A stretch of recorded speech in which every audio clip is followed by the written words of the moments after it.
বিদ্যার সাগর, দয়ার সাগর, তুমি বিদ্যার পতি। রত্নাগর্ভা মাতা, তোমার নাম দেবী ভগবতী।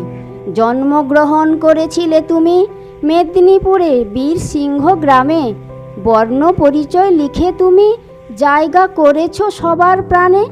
দিন দরিদ্রের তুমি করেছ যে কত দান, বিধবা বিবাহ দিয়ে তুমি বাঁচালে নারীদের মান। দুঃসময়ে মানুষের পাশে থেকে করেছ অন্যায়ের প্রতিবাদ। আজ যেন মনে হয় সবার মাঝে রয়েছে তোমার আশীর্বাদ। তোমার লেখা কত শত বই দিয়েছ যে ঘর ঘর। হে মহান মানুষ, তুমি ছিলে শিক্ষার কারিগর। শতবর্ষ হলো 204। তোমার মতো মহাপুরুষ যেন বিশ্বে ফিরে আসে বারবার।